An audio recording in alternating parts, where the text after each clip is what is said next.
harvest time is upon us. I've created a DIY RN, do-it-yourself redneck decapping tank.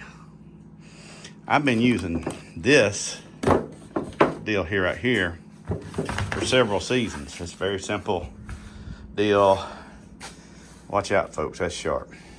But I found out last year that your capping's built up in here, and if somebody cuts a little too deep and you get a lot of wax down there, that's basically, I mean, a lot of honeycomb cappings and honey caught in there. It's basically a no man's land. But I also found out that them short-legged people I work with on harvesting, they could do a lot better job if they stand on this little stool right here.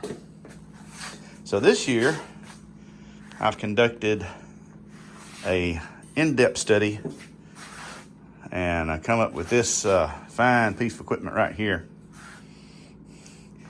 Now, I got a little too close on a few of my drain notches there, but the beauty of it is I can flip it around and use this side. Okay, it fits down in there just like that. Then you put something right there to catch the honey that drains off when you're over here decapping the frames. Now, I realize it's a pretty heavy rake on that angle, but I wanted it steep enough so that honey would drain. I can always take something and push the comb, the cappings back up here, and the honey will work its way down.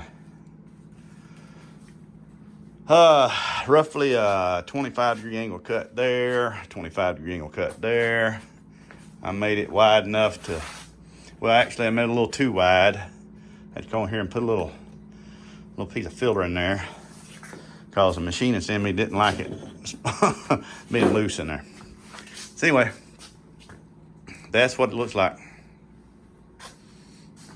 I think it's gonna work wunderbar, and that's German for pretty good.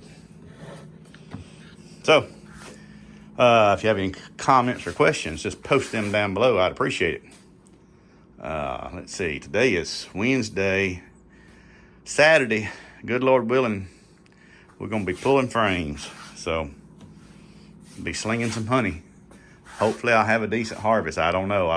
I've heard some people have had okay and some haven't had good at all. So, and you know, I don't do a lot of meddling into my bees after they get going. So we get out there, we'll see what we got. Jeff Eubanks.